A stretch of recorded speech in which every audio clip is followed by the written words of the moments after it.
अस्सलाम वालेकुम friends. Finally इंतज़ार की वो घड़ियाँ ख़त्म हुई जिसका हम सबको इंतज़ार था। कभी मैं कभी तुम का लास्ट एपिसोड आ चुका है और लास्ट एपिसोड बहुत इंटरेस्टिंग था। लास्ट एपिसोड में हुआ यूँ कि मुस्तफ़ा ऑफ़िस जा रहा होता है, अपने माँ बाप से कहता है, बाप से कहता है आपकी तबीयत ठीक है, मैं ऑफ़िस जा रहा हूँ, नाश्ता रख दिया है, कर लेना। मुस्तफ़ा का बाप कहता है शर्जीना कहाँ है, तुम हमें बताओ तो सही।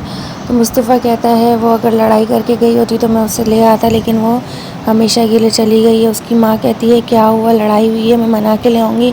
मुस्तफ़ा सारी कहानी बताता है और कहता है आप लोगों ने तो मुझे नाकारा कह के घर से निकाल दिया था, शर्जीना ही थी जिसने मुझे समझा और इस काबिल बनाया। सब कुछ कमाने के चक्कर में मैंने अपना बहुत कुछ खो दिया, आप लोगों ने मुझे पहचाना नहीं, मैंने अपनी बीवी, अपना बच्चा, सब कुछ खो दिया।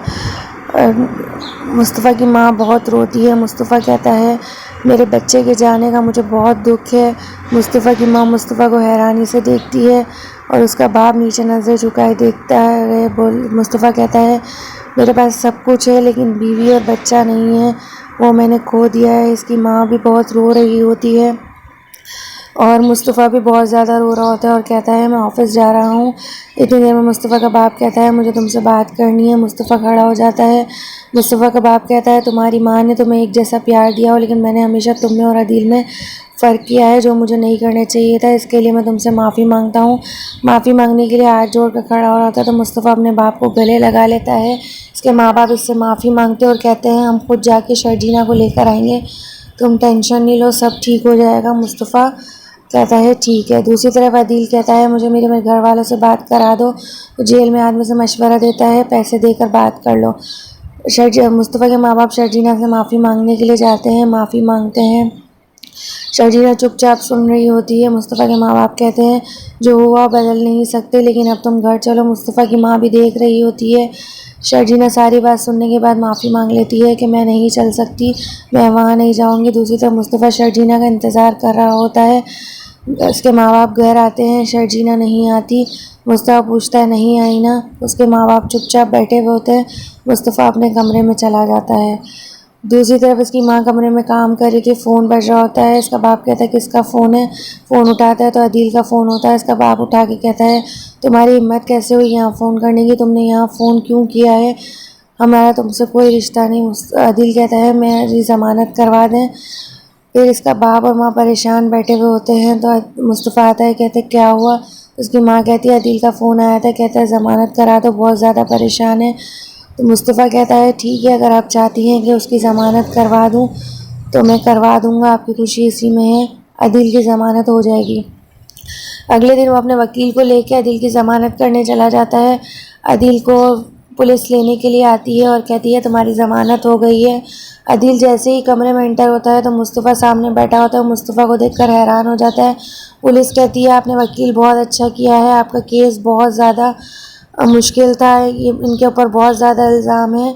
ये कह के ज़मानत हो जाती है। मुस्तफ़ा ऑफिसर से हाथ मिलाकर बाहर चला जाता है। अदील इसके पीछे पीछे जाता है और कहता है गाड़ी में बैठो, मैं तुम्हें सारी बात बताता हूँ, रुबाब ने मेरे साथ गलत किया। मुस्तफ़ा कहता है मैं गाड़ी में बिठाने नहीं आया, मेरे माँ बाप का पैगाम है, अब उनको शक्ल नहीं दिखाना। अदील माफ़ी मांगता है। मुस्तफ़ा कहता है आप हमें माफ़ कर दो और हमारी ज़िंदगी से चले जाए। अदील को पुरानी बातें याद आती हैं। दूसरी तरफ मुस्तफ़ा घर आता है, अपने बाप को घर की फ़ाइल देता है, बोलता है ये आपके सारी ज़िंदगी की जमा पूंजी, ये घर आपका और आपका रहेगा। इसका बाप और माँ उसको गले लगा लेते हैं। दूसरी तरफ मुस्तफ़ा की कंपनी दिन ब दिन ग्रोथ कर रही होती है और मुस्तफ़ा फिर भी खुश नहीं होता, क्योंकि मुस्तफ़ा कंपनी की ग्रोथ के चक्कर में अपना सब कुछ खो चुका होता है। मुस्तफ़ा खड़े होकर देख रहा होता है कंपनी, तो दानिश कहता है देखो हमने 2-5 अफराद से शुरू किया था, आज कितने बड़े सारे लोग हो गए हैं। दूसरी तरफ शर्जीना अपसेट बैठी होती है। मुस्तफ़ा भी शर्जीना को याद कर रहा होता है, पर मुस्तफ़ा खड़ा होता है और शर्जीना को फ़ोन करता है। शर्जीना को फ़ोन मिलाता है। शर्जीना अपसेट बैठी होती है और थोड़ी देर के बाद फ़ोन उठा लेती है। फ़ोन उठा के मुस्तफ़ा शर्जीना को कहता है मुझे तुमसे तुम्हें डिस्टर्ब तो नहीं किया। शर्जीना कहती है नहीं। मुस्तफ़ा कहता है मुझे तुमसे मिलना है। शर्जीना कहती है हाँ ठीक है, और कह के फ़ोन बंद कर देती है। अगले दिन मुस्तफ़ा शर्जीना का इंतज़ार कर रहा होता है। इतनी देर में शर्जीना आ जाती है। मुस्तफ़ा कहता है मुझे नहीं लगा था कि तुम आओगी। फिर शर्जीना कहती है तुम्हें ये जगह याद है, यहाँ हम कितना खुश थे, तुमने मुझे जीना सिखाया था। शर्जीना सारी पुरानी बातें याद करती है और कहती है मुझे मेरा पुराना वाला मुस्तफ़ा ला दो। तो मुस्तफ़ा कहता है मैं चाह कर भी पुराना मुस्तफ़ा नहीं बन सकता। शर्जीना हंस के कहती है मुझे वही मुस्तफ़ा चाहिए। तो मुस्तफ़ा मना कर देता है।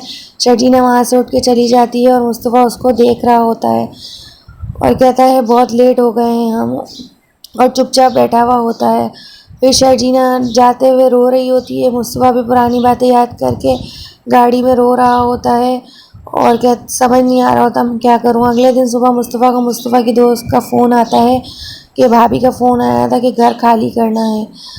मुस्तफ़ा जाता है पुराने मोहल्ले में, उसको सारी यादें आ रही होती हैं कि किस तरह हम आए थे, किस तरह शर्जीना ने मेरा साथ दिया था और किस तरीके से हमने शुरुआत की थी।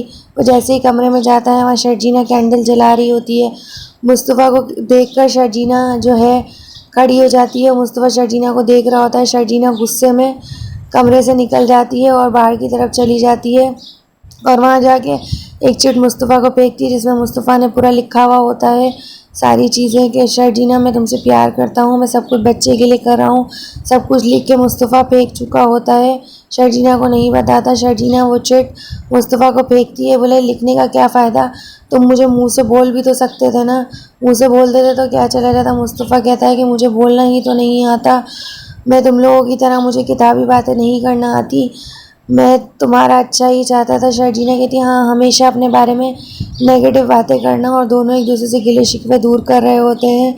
शर्जीना कहती है कि तुमने मुझे बोला क्यों नहीं। मुस्तफ़ा कहता है अब सब कुछ ख़त्म हो चुका है। तो शर्जीना खड़ी होती है गुस्से में कहती है मैं क्या पागल हूँ या घर में बैठ के तुम्हारा इंतज़ार कर रही थी। मुस्तफ़ा कहता है अंधेरा हमारा मुकद्दर है, क्या कर सकते हैं। इतनी देर में लाइट आ जाती है। शर्जीना कहती है अल्लाह की तरफ से कोई इशारा है। मुस्तफ़ा कहता है तुम क्या दीवारों में लिख के लगा रही थी, तुम भी तो मुंह पे बोल सकती थी ना मुझे। तो शर्जीना कहती है हाँ मैं तुम्हारी तरह हो गई थी, मुझे भी ऐसा लग रहा था कि मैं कुछ बोलूँगी तो बात और बिगड़ जाएगी। मुस्तफ़ा कहता है शर्जीना हमें अलग तो होना ही नहीं था, हमें हर हाल में निभाना था, निकाह किया था और तुम तो पैकिंग करके जा रही थी। शर्जीना कहती है चलो सब ठीक कर लेते हैं। मुस्तफ़ा कहता है तुम तो पैकिंग करके जा रही थी, तुम तो सब ख़त्म करी थी। शर्जीना कहती है हाँ तो मेरे शौहर का घर है, मैं जो जाए करूँ, चलो मुझे हक करो। फिर शर्जीना मुस्तफ़ा के गले लगती है।